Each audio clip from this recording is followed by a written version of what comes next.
Então o rei dirá aos que estiverem à sua direita: venham benditos de meu Pai, recebam como herança o reino que lhes foi preparado desde a criação do mundo. Pois eu tive fome e vocês me deram de comer, tive sede e vocês me deram de beber, fui estrangeiro e vocês me acolheram, necessitei de roupas e vocês me vestiram, estive enfermo e vocês cuidaram de mim, estive preso e vocês me visitaram. Comunidade Clamor pelas Almas. Na direção, Pastor Jerônimo Faiga. Porque a ordem foi dada: arrependei-vos, porque é chegada o reino de Deus. João Batista abriu o caminho para Jesus e ele dizia: arrependei-vos, porque é chegada o reino de Deus. Jesus chegou, e quando Jesus chegou ele disse: arrependei-vos, porque é chegado o reino de Deus. Quando Jesus foi para o céu e deixou a igreja, ele disse: vá, ide e fazei discípulos em meu nome, pregando a todos o arrependimento. A ordem é: arrependei-vos, porque é chegada o reino de Deus. E pastora Beatriz Castro. Foi uma cruz que ele morreu por mim, deu sua vida pra me salvar. Esperamos você e sua família em nossa comunidade. Rua Dona Nina Zanotto, 667, Jardim Las Vegas, Santo André, São Paulo. Comunidade Clamor pelas Almas. Informações 011 98442 5576, 011 98442 5576. Envie sua mensagem no nosso WhatsApp para ser cadastrado em nossa linha de transmissão e seja edificado com a palavra de Deus com o pastor Jerônimo Faiga. 011 98442 5576. Que essa unção possa ser derramada sobre a sua vida nessa noite, que o poder do Espírito Santo de Deus possa te tocar, e que você possa viver o verdadeiro arrependimento de Deus, e que os frutos do Espírito Santo de Deus possa fluir na sua vida. Oh, vem, vem, vem, vem, vem, Jesus, nós te desejamos. Faça uma visita em nossas redes sociais: Facebook, Instagram e YouTube. @Clamor pelas Almas. Uma igreja que trabalha para o reino de Deus. Sai aquela foto linda. Amém? Romanos capítulo 5, versículo 1, diz assim: tendo sido, pois, justificados pela fé, temos paz com Deus, por nosso Senhor Jesus Cristo, por meio de quem obtivemos acesso pela fé, e esta graça na qual agora estamos firmes, e nos gloriamos na esperança da glória de Deus. Versículo 3: não só isso, mas também nos gloriamos nas tribulações. E eu vou repetir, eu quero frisar essa parte: mas também nos gloriamos nas não que, irmãos? Tribulações, porque sabemos que a tribulação produz perseverança, e a perseverança um caráter aprovado, e o caráter aprovado esperança, e a esperança não nos decepciona, porque Deus derramou o seu amor em nossos corações, por meio do Espírito Santo que Ele nos concedeu. Amém? Curva sua fronte. Senhor Jesus, nós te louvamos, Senhor, pela tua palavra, nós te bendizemos, nós te glorificamos, Jesus. Espírito Santo de Deus, fica à vontade, Senhor, usa a minha mente, Pai. Eu entrego, Senhor, a minha mente a Ti, Deus. Eu entrego, Senhor, a minha boca a Ti. Que não seja, Senhor, uma palestra, que não seja, Senhor, um discurso, que não seja, Senhor, algo elaborado, mas que o Teu Espírito possa ministrar nessa noite. Tu és Rei deste lugar. Fica à vontade, Espírito Santo. Fica à vontade, meu Abba, para falar conosco. Neutraliza, Senhor, toda a artimanha de Satanás. todo principado e potestade, nós te repreendemos agora pela palavra do poder de Deus e pelo poder da sua palavra. Leva, Senhor, a nossa mente cativa até o teu santuário, e de lá, Senhor, fala conosco, não aquilo que nós queremos ouvir, mas aquilo que nós precisamos ouvir, papai. E assim eu oro crendo, no nome do Pai, do Filho e do Espírito Santo de Deus. Amém. E graças a Deus. Dê uma salva de palmas pela palavra do Senhor. Cadê o povo do glória a Deus aí? Anima nós aqui, irmãos. Oh, glória. Aleluia. Glória a Deus. Queridos, nós precisamos nos posicionar. A igreja precisa se posicionar, irmãos. E a posição da igreja é uma igreja que está de pé, uma igreja que não retrocede, uma igreja que não volta atrás, uma igreja, e quando eu falo de igreja, eu estou falando de você. É você a igreja.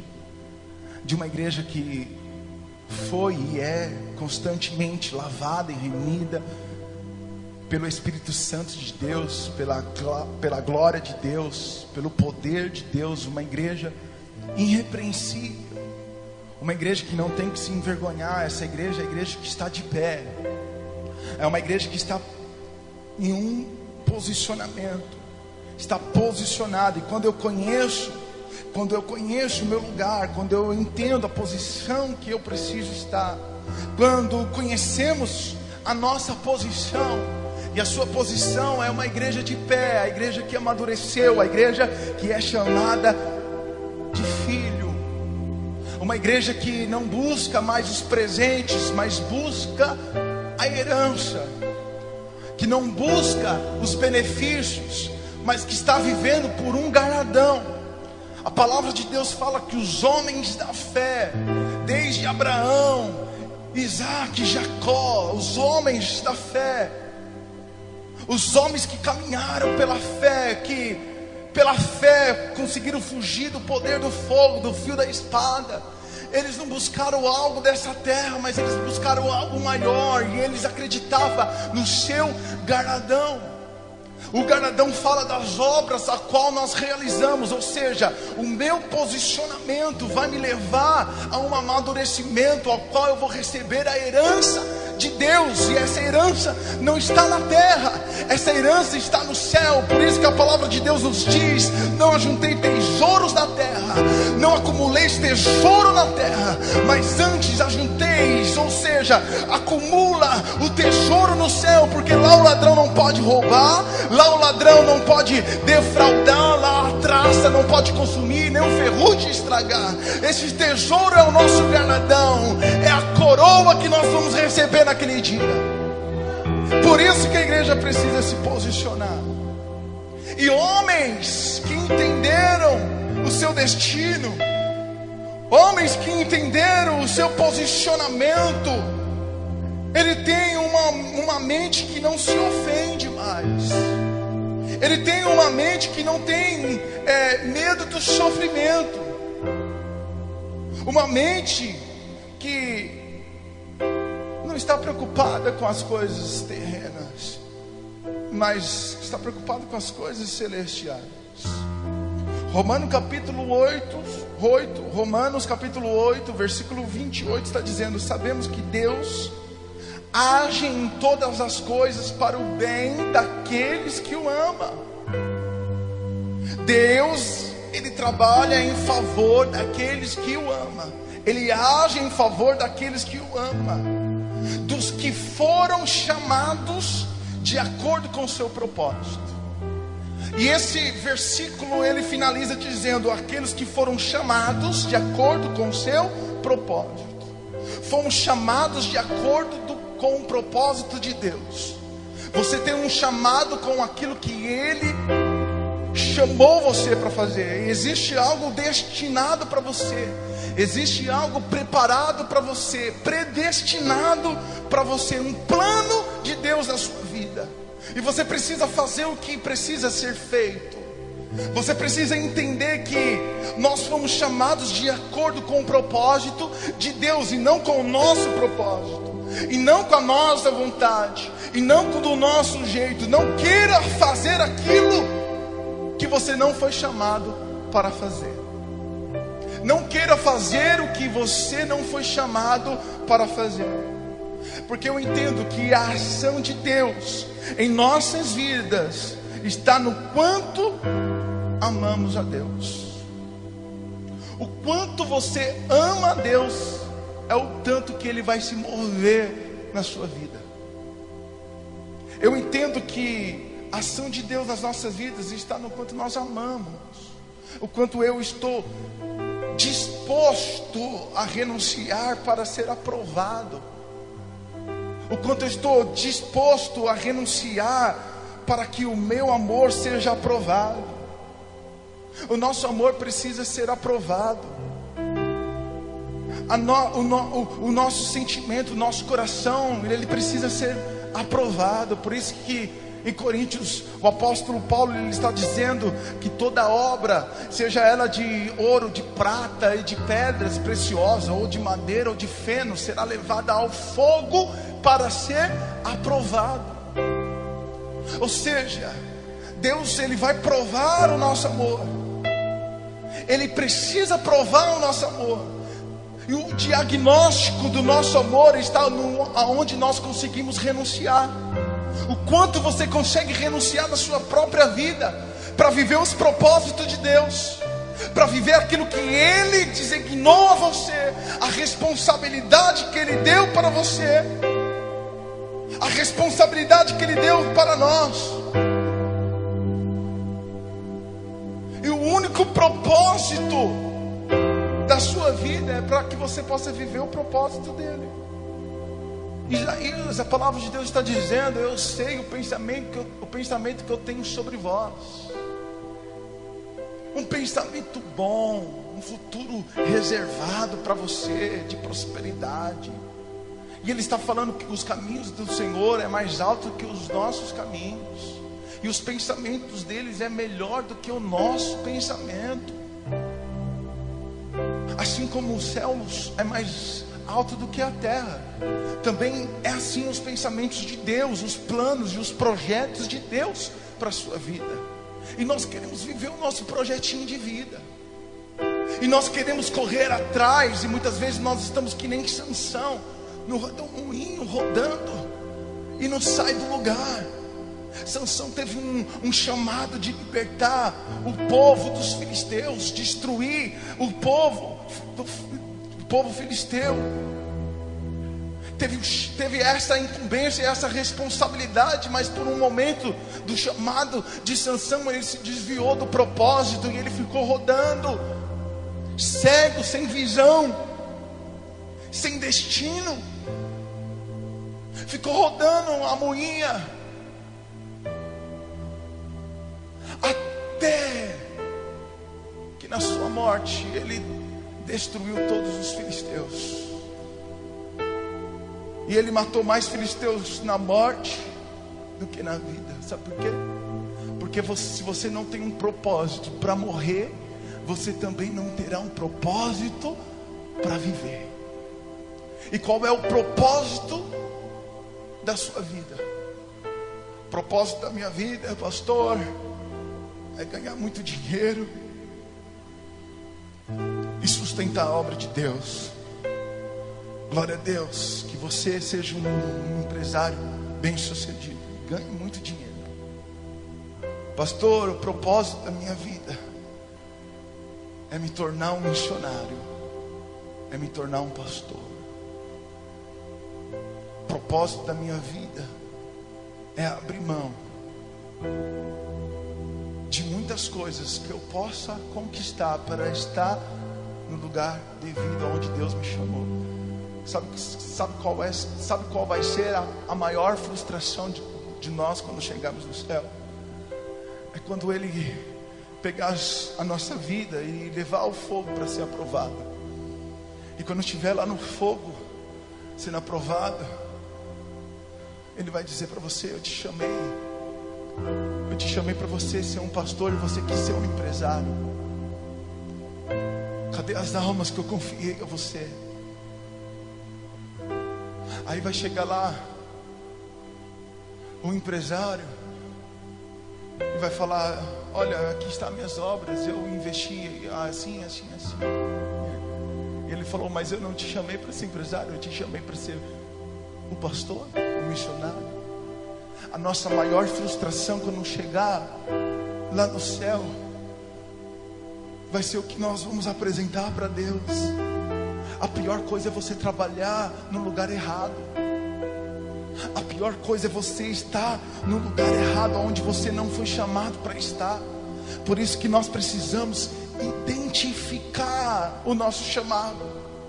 Por isso que nós precisamos do vocatel de Deus e ficar na palavra a qual nós fomos ordenados. A igreja precisa amadurecer para chegar neste lugar de consciência. Você não veio à igreja para ser abençoado. Você veio para a igreja para ser desafiado. Você não veio aqui para ser abençoado. Você veio aqui hoje para ser desafiado. O desafio que eu proponho a você é encontrar o chamado de Deus na sua vida e dar uma resposta adequada para os seus dias. Uma mente que não se ofende é uma pessoa que entendeu a sua posição, irmãos.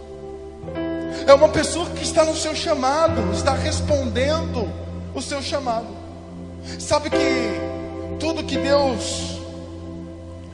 Deus Ele quer fazer nas nossas vidas é que possamos viver a natureza dele, possamos viver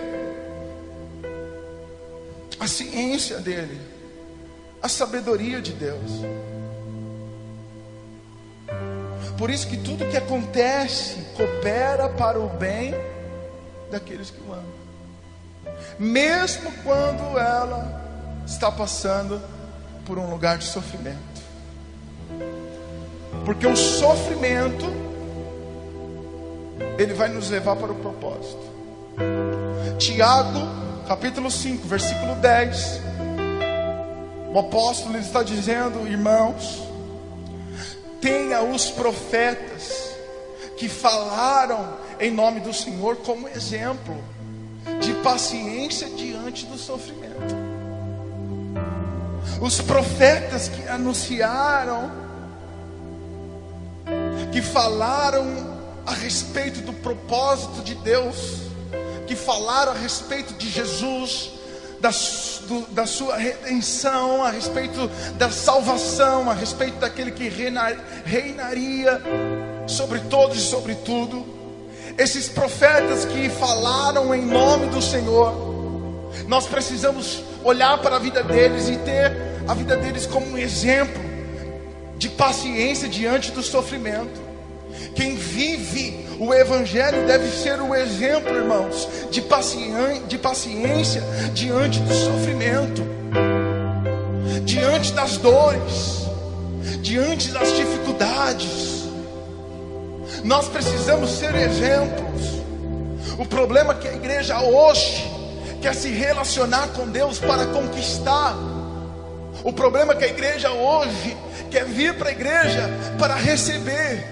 E se Deus não faz, se frustra com Deus e abandona a fé. Quando na verdade o sofrimento é necessário. Quando na verdade é necessário que padecemos. Jesus, ele dizia: é necessário que eu morra. Porque se Jesus não morresse naquela cruz, o propósito de Deus não seria cumprido. Então nós precisamos aprender com o sofrimento e aprender com paciência. E esperar o momento certo, esperar a hora certa de Deus agir nas nossas vidas. Olha o que José fez no Egito. José, ele sabia exatamente o porquê Deus tinha levantado ele como governador. Ele sabia exatamente por que Deus tinha exaltado a vida dele. Por isso ele suportou os sofrimentos pacientemente. Quer ver alguém que foi cutucado por Deus, cara? Quer ver alguém que foi lapidado por Deus? José tinha tudo para largar o ministério ao qual ele foi chamado. Ele teve um sonho, ele viu que no sonho a família dele, a pai e a mãe, os irmãos, ia se prostrar diante dele, ia se curvar diante dele. O pai de José disse para ele: então você vai governar sobre as nossas vidas? Deus falou com José, e José, ele vai para o Egito, vendido pelos seus irmãos. Já assistiu a novela da Record? Já, né? Então, se você não leu a Bíblia, você conhece um pouquinho da história. José no Egito, é vendido para os irmãos, vai para o Egito. Agora Deus fala que ele vai ser governador e os irmãos estão vendendo ele. Deus fala que ele vai ser governador. Quando ele chega lá no Egito, parece que as coisas vão melhorar, e a mulher de Potifar faz uma calúnia contra ele, e ele vai preso e fica no calabouço, preso. E quantos anos não se passaram? Quantos anos ele não suportou pacientemente o sofrimento, até o dia que ele foi exaltado, até o dia que ele foi levantado por Faraó. Aí a palavra de Deus fala que a fome chega. Ele interpretou o sonho de Faraó, por isso que ele teve as suas honras, e a fome chegou. 7 anos de sequidão. E quem que vai lá pedir pão? Quem vai lá pedir comida para José? Os irmãos que venderam José do Egito. Só que eles não reconheceram José. Eles não reconheceram que era o seu irmão. Eles não reconheceram que o irmão que ele vendeu estava diante dele como governador, como o pai de Faraó, ministro de Faraó. Só que olha o coração de José.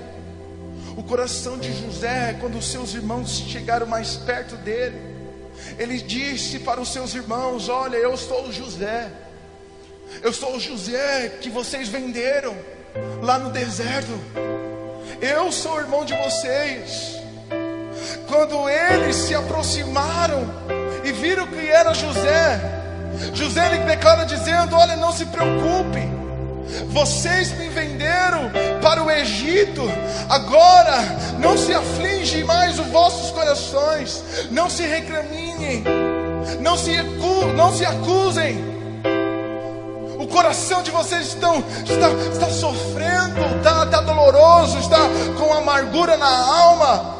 Eu fui vendido por vocês para vir à frente de vocês, para vir à frente de vocês, para salvar a vida do povo de Deus. O cara podia ali, né,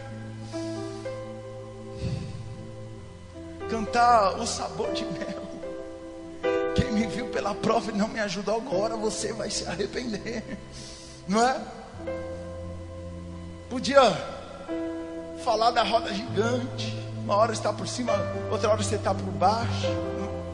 Mas o coração de José foi o seguinte: olha, não se preocupe, não se aflige, não se recrimine, porque foi Deus que me enviou à frente de vocês.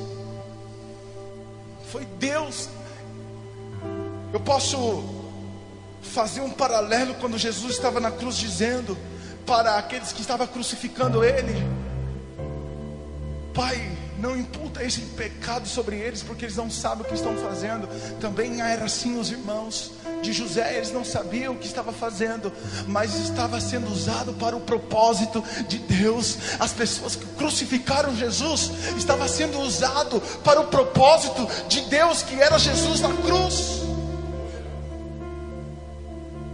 Por isso que José, ele estava dizendo para os seus irmãos: não fique aflito.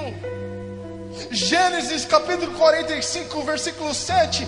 Deus José está dizendo: mas Deus me enviou à frente de vocês para lhes preservar um remanescente nesta terra, para salvar-lhes a vida com grande livramento. Foi isso que José fez. Foi à frente para guardar os remanescentes. Alguém que conhece o seu lugar não se ofende, cara. Alguém que tem uma mente de propósito, que conhece o seu destino, ele sabe que tudo que acontece na vida dele está cooperando para o bem, para o propósito do chamado daquele que vos chamou. Então não rejeite o tratamento. Se Deus nos leva para o tratamento, é para que possamos ser preparados para aquilo que Ele tem nos designado, para aquilo que Ele tem nos chamado, irmãos. Jesus, Ele chamou Judas de amigo, e Pedro Ele chamou de Satanás. Você já se perguntou por quê?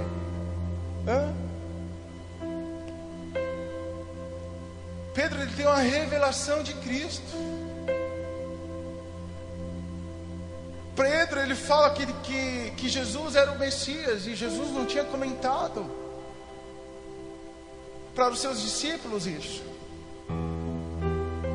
Jesus, ele pergunta para os seus discípulos: quem a multidão diz que eu sou? E eles falam: um diz que é Elias, outros dizem que é um dos profetas, uns estão dizendo que você é isso e aquilo. E aí Jesus pergunta para eles: e vocês? Pedro toma a frente e responde: tu és o Cristo, o Filho do Deus vivo. E aí Jesus fala: olha, não foi a carne nem o sangue que te revelou, mas foi Deus, o Pai que está nos céus, através do Espírito. Por isso eu te digo, não vai te chamar mais Bar-Jonas, mas te chamará agora Pedro, que significa Petros. E a palavra de Deus fala que sobre esta pedra, e não sobre Pedro, mas está falando de Jesus. Jesus está falando de si mesmo: sobre esta pedra eu edificarei a igreja do Senhor, eu edificarei a sua vida, eu trabalharei para o seu crescimento, e te darei agora a chave da autoridade do reino de Deus. E aí o que acontece? Logo depois, Jesus vendo que eles tiveram essa revelação, e aí Jesus fala pela primeira vez da sua morte, que era necessário ele morrer. Aí o Pedro, que teve a revelação, ele fala: não, de maneira alguma, Jesus, se for preciso eu morro no seu lugar. Aí Jesus fala: para trás de mim, Satanás. O cara que trai ele com um beijo no rosto, Judas, ele chama de amigo. Amigo, com um beijo me traíste. Sabe por quê? Porque Pedro queria morrer no lugar de Jesus e tirar o propósito da vinda dele à terra. Agora Judas estava fazendo o quê? Estava contribuindo que Jesus fosse para a cruz. Era isso. E nós precisamos identificar quem está nos levando para a cruz, para o propósito, e também identificar aqueles que querem nos tirar do propósito de Deus. Por isso que nós precisamos corrigir as alianças que temos feito. Por isso que nós precisamos andar debaixo da submissão da vontade de Deus. Porque o sofrimento vai gerar em nós perseverança, e a perseverança vai gerar o que em nossas vidas? Um caráter aprovado. E um caráter aprovado vai nos dar esperança. Por isso que é necessário os sofrimentos. Eu profetizo na sua vida os Judas que vão te levar para o propósito. Eu profetizo na sua vida pessoas que vai aparecer diante de você só para lapidar o teu caráter. só para tratar você, só para tirar a nossa prepotência, a nossa arrogância, só para tirar a nossa humanidade. Eu profetizo na sua vida que Ele possa tirar aquilo que nos separa do propósito dEle, que Ele possa nos tirar, ainda que seja o dinheiro, ainda, cara, que seja a família, ainda que seja os filhos, mas que Ele arranque das nossas vidas o que é abalável, para Ele colocar o inabalável. Pastor, você está pregando contra a família? Não estou pregando contra a família, mas a palavra de Deus fala: aquele que ama mais a esposa, o esposo, os filhos, aquele que não consegue aborrecer a si mesmo. Ou seja, se você ama mais você mesmo, não está digno de ser chamado de filhos de Deus.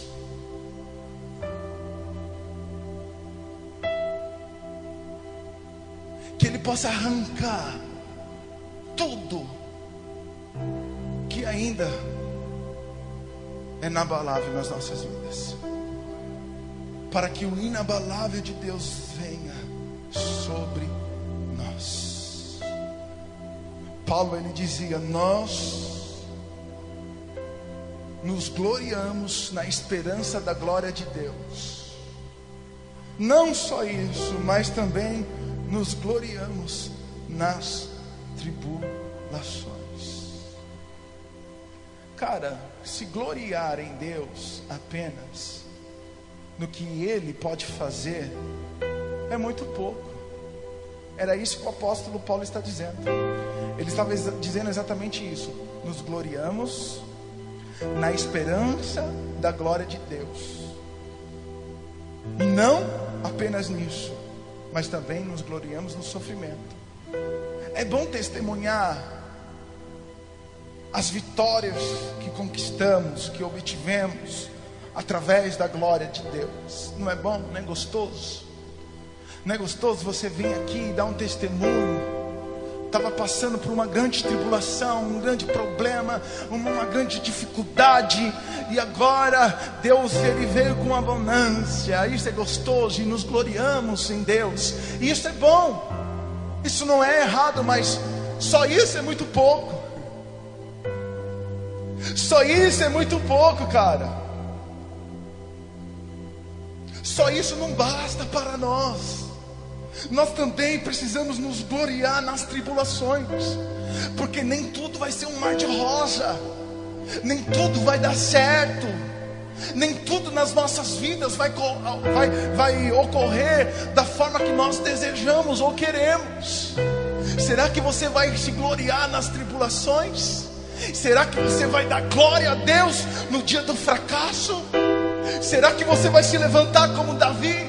Davi passou uma semana orando, jejuando pelo filho que estava doente. Deus disse: eu vou tirar, eu vou arrancar, não vai ter. Pode fazer o que quiser, Davi. E Davi, ele foi para a oração. Não, eu vou ver se Deus tem piedade. Não comeu, não tomou banho, não fez, bebeu água, não fez nada. Ficou lá orando, se humilhando. E Deus tinha falado que não. E aí os guardas do palácio diziam: se contarmos agora para ele que Deus já levou o filho dele, que ele morreu, ele vai se matar. Ele vai surtar. Se já não comia, se já não bebia, já não tinha uma vida social, quando o filho estava doente, imagina agora que morreu. E aí contaram para Davi do falecimento do filho. Sabe o que Davi fez? Se levantou, tomou um banho, foi para o templo, adorou a Deus, voltou para casa e encheu o bucho, comeu. Aí os guardas foram falar com Davi, com essa atitude estranha dele. Ué, o que aconteceu, Davi? Sabe o que Davi responde? E Davi responde: olha, eu já não posso mais ter ele aqui em vida. vida, mas um dia eu vou encontrar com ele novamente. Davi estava falando do quê? Do arrebatamento da igreja, onde nós estamos todos reunidos, aqueles parentes que nós perdemos, um dia nós vamos encontrar com eles, se eles morreram em Cristo. E ele disse: eu já não posso fazer mais nada. Ou seja, diante do fracasso, ele estava glorificando a Deus. Diante de uma tribulação, será que nós honramos a Deus?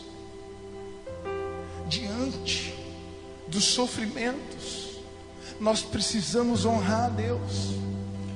Para Paulo, as conquistas não eram só os ganhos, mas também eram as perdas. Para Paulo, as conquistas não eram só as coisas que ele ganhava, só as vitórias, não, eram as perdas também. Por isso que ele dizia: eu me alegro na tribulação, eu me alegro no sofrimento, porque ele estava sendo preparado.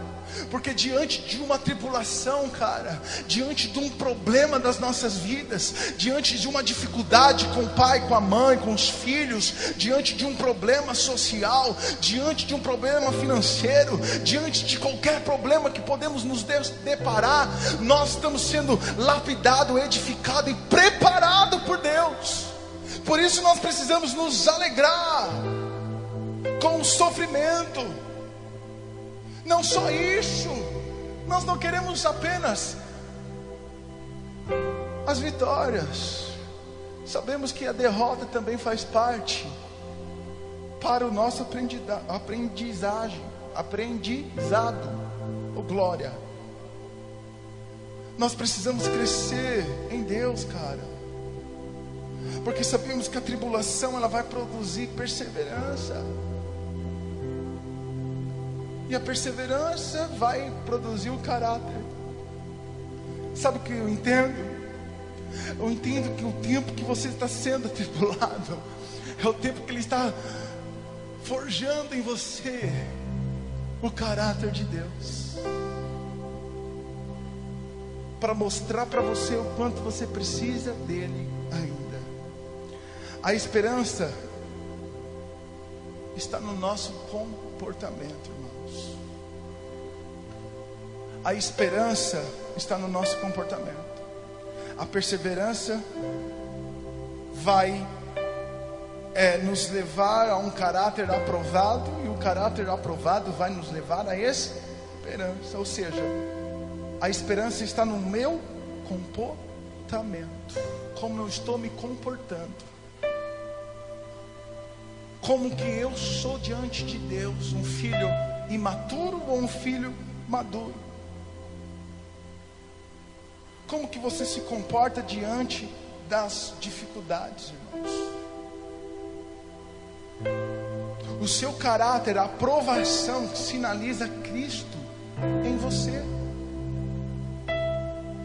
A aprovação sinaliza que Cristo está em você. Você está vivendo o propósito de Deus. Colossenses capítulo 1, versículo 26 e o 27. A palavra de Deus está dizendo: o mistério que esteve oculto durante épocas e gerações, mas agora foi manifestado aos seus santos. A eles quis Deus dar a conhecer entre os gentios a gloriosa riqueza deste mistério, que é Cristo em vocês, a esperança da glória. Olha aqui Colossenses está dizendo: aquilo que estava em oculto, aquilo que não foi revelado a épocas e gerações, agora está sendo manifestado entre os santos. Quem é os santos? Os santos são aqueles que se separam para Deus, e Ele quis desse jeito, Ele quis dessa forma, dar o conhecimento aos gentios, dar o conhecimento a nós, os gentios, a riqueza deste mistério. A riqueza deste mistério, a própria palavra está dizendo que é Cristo. Ou seja, sabe o que ele estava dizendo? Para os judeus, Deus se revelou a nós através de Jesus, e agora nós vamos revelar a Deus através de Jesus em nós para os gentios. Por isso que o apóstolo Paulo foi levantado para pregar para os gentios. O apóstolo Paulo foi levantado para levar a palavra de Deus a outras nações, para pregar para um povo que ainda não conhecia Jesus, e ele sabia disso. E ele estava dizendo para a igreja de Colossenses: olha, você pode desvendar um mistério que estava em oculto. Quando Cristo estiver na sua vida, haverá esperança para a glória de Deus. Jesus em mim, Jesus em você é esperança. E como vai vir a esperança? A esperança vai vir através do sofrimento, da perseverança, para gerar em nós o caráter, para que o caráter de Deus venha a esperança. Esses são processos nas nossas vidas, são processos de relacionamento com Deus em nossas vidas. Pega a sua Bíblia, abra comigo em 2 Timóteo.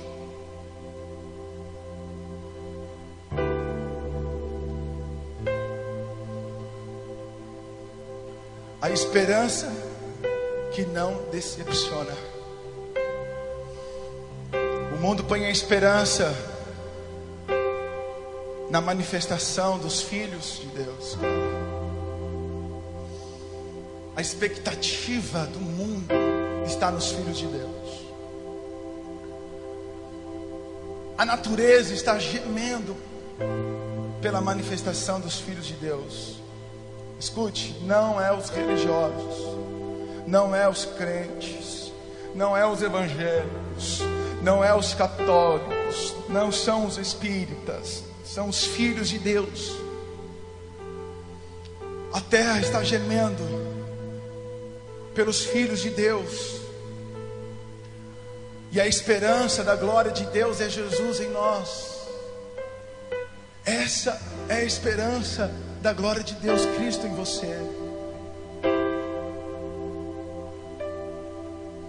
E olha que o apóstolo Paulo está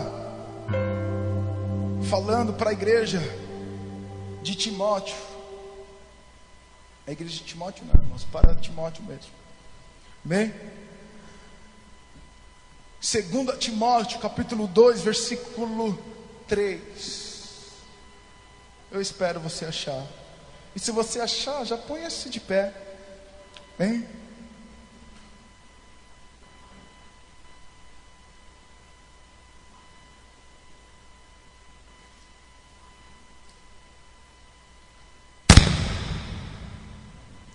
Timóteo 2. 2 Timóteo capítulo 2 versículo 3 diz assim: suporte comigo os sofrimentos, como bom soldado de Cristo Jesus. Suporte comigo os sofrimentos, como bom soldado de Cristo Jesus. Versículo 4: nenhum soldado se deixa envolver pelos negócios da vida civil, já que deseja agradar aquele que o alistou. Para só um minuto aí, não feche a Bíblia. Quando eu entendo a minha posição, o meu posicionamento como filho, como igreja, eu preciso ter essa mente. Nenhum soldado se deixa envolver pelos negócios da vida, das coisas civis, já que o soldado tem um propósito, que é agradar aquele que o alistou. E essa metáfora que o apóstolo Paulo, ele está falando: olha, sofra comigo como um bom soldado. Ou seja, você, nós como igreja somos soldados de Cristo. Não deixa que nada te separe do propósito. O seu propósito é agradar aquele que te alistou, aquele que te chamou. O versículo 5, semelhantemente, nenhum atleta é coroado como vencedor se não competir de acordo com as regras. Sabe o que ele está dizendo? Não infringe as regras. Não infringe as regras. Seremos conquistadores como um bom atleta, mas para sermos coroados nós não podemos infringir as regras. E esse princípio é a palavra de Deus. Essas regras são os princípios celestiais. O versículo 6 fala agora do trabalhador. Olha que o versículo 6 fala: o lavrador que trabalha arduamente deve ser o primeiro a participar dos frutos da colheita. Olha a observação do apóstolo Paulo. Ele fala que nós somos soldados e precisamos ter um único propósito. Depois ele fala que nós somos atletas, que precisamos estar debaixo das regras e de princípios celestiais da palavra de Deus. E depois ele está falando do trabalhador, aquele que trabalha, aquele que tem essa meta, entende que a posição dele como soldado, como um atleta que trabalha para o propósito de Deus, também será galardoado, também receberá a sua recompensa. O cara que trabalha, o lavrador, quando ele trabalha, quando ele dá a sua vida arduamente, deve ser o primeiro a participar dos frutos da colheita. Olha o versículo 7, ele está dizendo: reflita no que eu estou dizendo, pois o Senhor lhe dará entendimento em tudo. Versículo 8, lembra-se de Jesus Cristo, ressuscitado dos mortos, descendente de Davi, conforme o meu evangelho, pelo qual sofro a ponto de estar preso como criminoso. Contudo, a palavra de Deus não está presa. Versículo 10, por isso tudo suporto por causa dos eleitos, para que também eles alcancem a salvação que está em Cristo Jesus, com glória eterna. Esta palavra é digna de confiança. Se morremos com Ele também viveremos. Se perseverarmos, com Ele também reinaremos. Se negarmos, Ele também nos negará. Se somos infiéis, Ele permanece fiel, pois não pode negar a si mesmo. Agora, deixa eu fazer uma observação aqui, porque o apóstolo Paulo, ele estava dizendo que sofria como um criminoso. A expressão do apóstolo Paulo, ele estava dizendo: eu estou pagando por algo que eu não fiz, para que a palavra de Deus esteja livre. Nos nossos dias, como igreja, a palavra de Deus está presa, e os apóstolos estão livres. Só que nessa época eram os apóstolos que estavam presos para que a palavra de Deus estivesse livre. A palavra de Deus precisa estar livre mesmo quando eu estou preso, irmãos. Mesmo quando eu estou vivendo como alguém. Pode apagar a luz, irmãos. Como alguém que está sendo julgado como um criminoso, apontado pela sociedade, pelo sofrimento. Alguém pode dizer para você: mas você não é o filho de Deus? Por que você está sofrendo? Por que você está padecendo? Você não é o filho de Deus? Alguém pode olhar para você e vai falar para você: você é um fracassado, você não tem nada de Deus, você é um fracassado. Mas lá no seu interior, lá no seu íntimo, você sabe que você está fazendo da palavra de Deus ser liberta, está fazendo a palavra de Deus ser comunicada, está fazendo que a palavra de Deus seja semeada pelo seu posicionamento, pelo seu posicionamento de não negociar, não importa a condição que nós estamos vivendo, nós não iremos negociar aquilo que Deus nos deu, porque essa é a esperança que não decepciona. A esperança que não decepciona é Cristo na sua vida, mesmo quando você está sendo julgado, mesmo quando você está sendo perseguido. O apóstolo Paulo dizia: nada pode me separar do amor de Deus. As injúrias, as calúnias, as perseguições, as tribulações não podem me separar do propósito de Deus, do amor de Deus em minha vida, do segmento que eu preciso dar, a resposta que eu preciso dar para os meus dias. Nem a vida, nem a morte, nem os anjos, nem os demônios, a altura, a profundidade, nada pode te separar do propósito de Deus. Sabe por quê? Porque Deus derramou o seu amor em nossos corações por meio do Espírito Santo, a qual Ele nos concedeu. Ele derramou o seu amor. Ele derramou o seu amor em nossos corações através do Espírito Santo de Deus.